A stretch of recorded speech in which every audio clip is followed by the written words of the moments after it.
know what Danny's Roman Empire is right now? The thing that has actually been keeping me up at night. Charlotte the Stingray.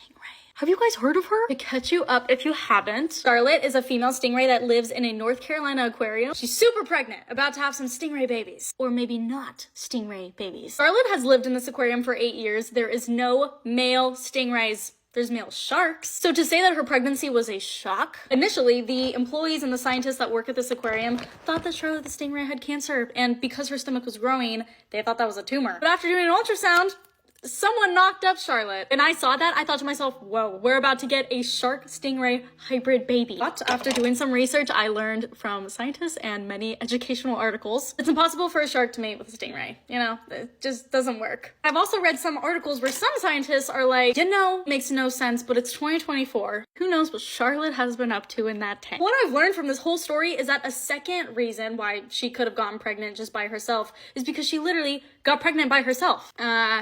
Didn't know that was a thing. After seeing both sides to the story, I'm just confused. And until Charlotte has her little bibis, I'm staying confused and stunned about this whole thing. I'm super hoping that she's not having the first stingray shark hybrid baby. Because of how cool and fascinating that might sound to you, no, it's not. Absolutely terrifying. Imagine you're in the ocean just having a dandy time. What you think is a shark swimming at you. I would be a little terrified because a shark's about to eat you. It's not a shark, looks like a shark with a stingray tail. Can't even think about it without sweating. I'm really hoping some of her cells mutated and she just made a baby on her own, which I also think is a little weird, but you go girl. Thanks for getting ready with me and letting me rant about Charlotte the Stingray. Now we wait for her to have her babies. Bye! Just tell you, I've experienced a lot of things as an influencer, but last night my hat fell out of my ass. Number one thing it has taken getting used to since I have become an influencer is public attention. Being approached in public and everything like that. As you could maybe expect, when you have 15 million followers, a few are gonna maybe show up to your house. But yeah, people pull up in front of my house almost every single day.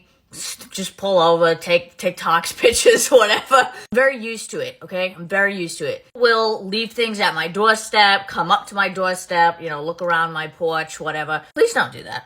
Please, I will call the police. I really respect the, like, you're curious and, like, but I feel like that is an invasion of personal space. I don't know. But anyways, last night was the worst of it. It's like 8 p.m. If you drive a black Honda and you were in front of my house last night, please know that you gave me a fucking heart attack almost. Okay, so anyways, black Honda packs in front of my house. And I think nothing of it. I think nothing of that shit. Because that happens like every day. So like to me, it's like, okay, you know, they're just taking a peek. This time around was different. Because this Honda was packed in front of my house for like 20 minutes. Listen, I have no idea why. I have no idea what they were doing. So, like, 20 minutes go by. I'm in bed watching fucking Love is Blind. And my doorbell rings.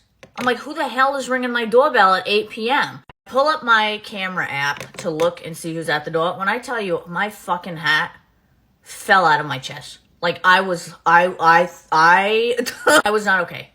So what I see on the camera, a fuck ton of police cars.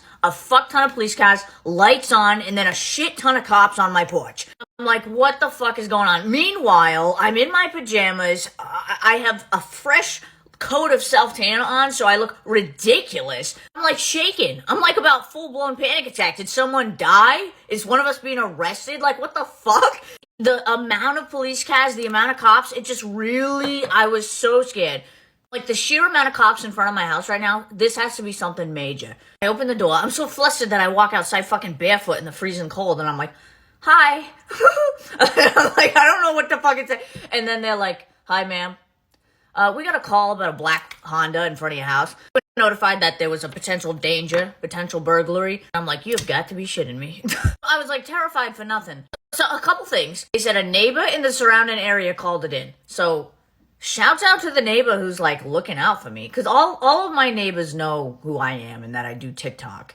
And that, like, you know, I have a larger following and that people stop in front of my house. And I guess this time they were concerned enough to call the police. And I'm like, you know what? Shouts out to you for looking after me. But it did scare the shit out of me. Never a dull moment. Never. Oh, you guys stress me out sometimes. So, moral of the story, I love you guys so much, but please try not to come to my house. Please. Love you. Get ready with me while I explain why it's important to show up. This past weekend, I decided to put myself out there and host a charm necklace night. And I really wanted to get to know the girls. One of my 2024 goals was to make more friends. So I really pushed myself and I asked a bunch of girls that I have just been like kind of talking to on social media. So no one that I knew was gonna come to this. I made an effort to like invite people I've never met before. I spent about $50 to $60 buying a bunch of charms and like the clasps and different things that was needed. I spent a couple hours baking cookies, and I made chocolate covered strawberries, and I just had put a lot of time and effort into this event. The event was Friday. I double checked on a Thursday and made sure that we were all on the same page. I said I'm confirming numbers for tomorrow because I'm making some things, and every single one of them said I will be there. Friday rolls around and I am cleaning my house, setting everything up, making all the goodies so they're nice and fresh, and slowly the texts start to pour in. Starting at about 1 p.m., I got a text every 30 minutes from a different girl stating they wouldn't be able to make it tonight and so sorry for the last minute cancellation. I kept my spirits up as I would be fine having 4 girls show up. My mom always says to invite double the number because only half of them are actually going to show up. And so I thought it would be fine if even 4 girls had shown up. The event was planned at 6:30, and at that point there was only 2 girls left and I was debating just canceling it altogether. At 6:07, I got a text from the second to last girl stating she's so sorry, but she's not able to make it.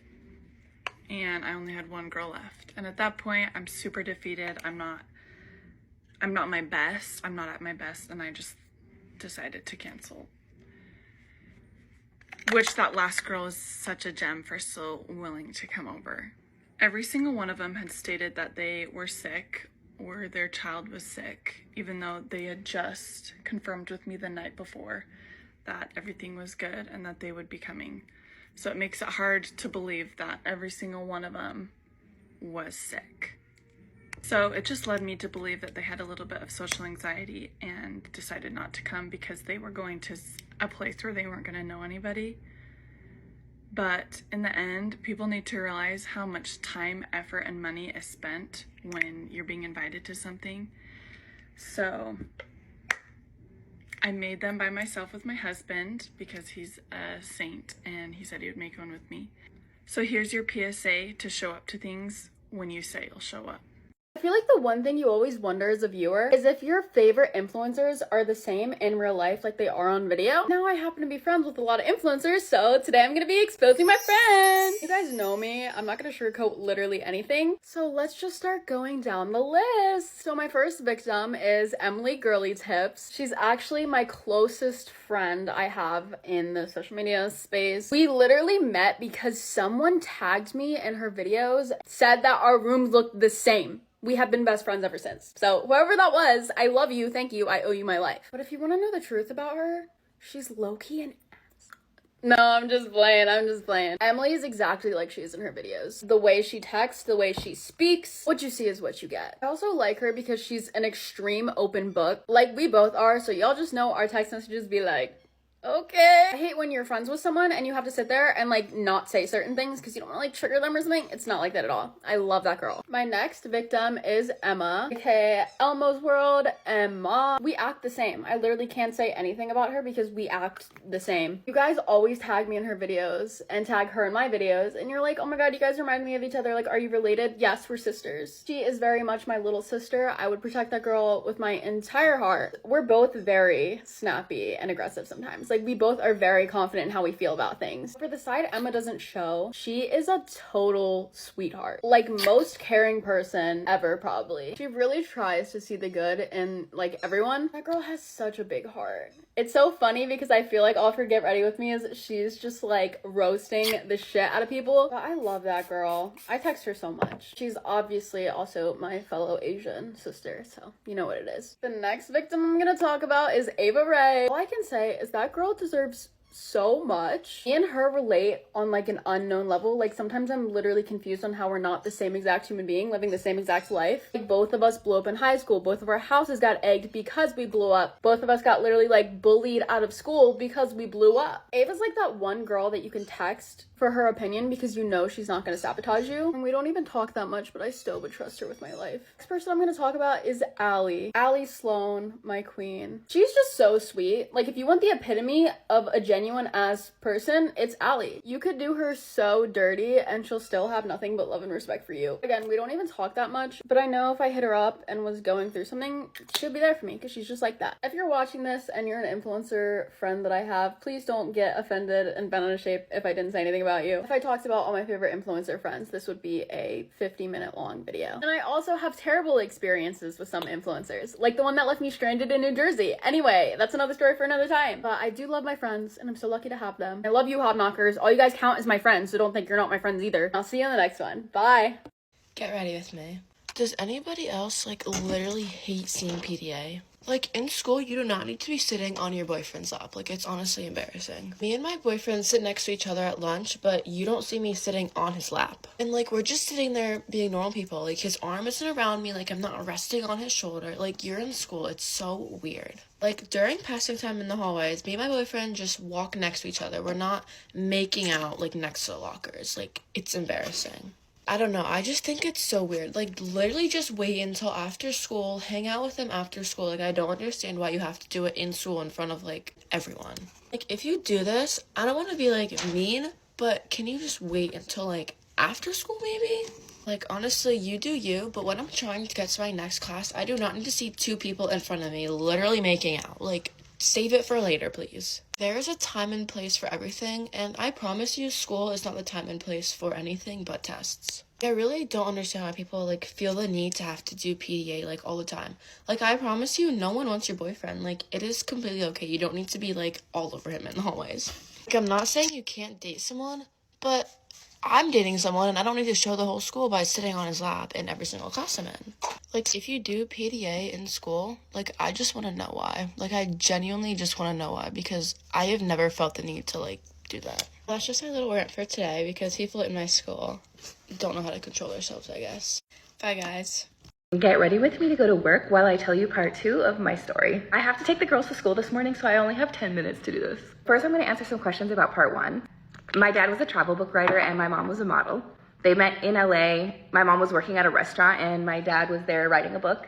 My dad is from Mexico though, so I am half Mexican even though I've lived everywhere. When my parents got divorced, my mom wanted to be near family, so that's why we moved to California, and my dad moved back to Mexico City. And that's when I started going to Mexico City every summer. We'd go to Mexico City or a little town nearby called Cuernavaca. Okay, where was I from the last story? I can't even remember now. So we moved to Colorado. I started high school there, or I was like a sophomore in high school. I started doing cheerleading and then I did soccer. But what I loved the most was art. My mom and dad didn't go to college, so college wasn't a huge priority for me. They weren't the type of parents that pushed college on me since I was like 5 years old. Mine just supported me with whatever I wanted to do. Hi, good morning. So my mom did encourage me to go to college because she said that you shouldn't ever depend on anyone else to take care of you. So she's like, make sure you go get a career so you can take care of yourself no matter what happens in life. At this time, my mom was working like 2 to 3 jobs to take care of us in Colorado. And it was me and my little brother actually that lived with her. My older brother actually lived with my dad in Mexico. And at this time, my dad wasn't allowed into the United States. Okay, my gardeners just got here and we are running late to school, so I have to go. But I will continue the story. Let me know what other questions you guys have. Bye. Get ready with me to go to work while I tell you all about my story. I don't know how much you guys want to know, but I guess I'll start from the top. My name's Alex, and I was born in Switzerland, actually, in Zurich. I love Switzerland so much. We moved to Australia. We lived in Sydney. That's where my little brother was born. And then we moved to Auckland, New Zealand, and we stayed there because my mom fell in love with the country. And I pretty much grew up in New Zealand till I was about, I think, 10 years old. And then we moved to California when my mom and dad got divorced. So when I was in middle school, we moved to the States, specifically Newport Beach. And I had this English accent, and all the kids in my class would make fun of me because I was the new kid and I had an English accent and I spoke differently than everyone else.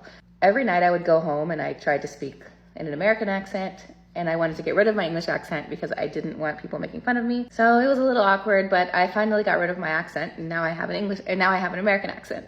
We stayed in Newport Beach, I think, for a year, and then we moved to San Diego. We lived in Del Mar. I went to a high school called Torrey Pines. I only went there for 1 year. And then we moved to Colorado because my mom wanted us to have a better life because we didn't have like a ton of money, and to live in San Diego, it's super expensive. So my mom's like, let's move to Colorado. It's cheaper living there, and I can give you guys more. Everything my mom did for us was absolutely amazing. She did put my dad in jail though over my college graduation, which I'll tell you guys in another story, but I have so much more to tell you guys, but I have to go to work. I'll see you guys later.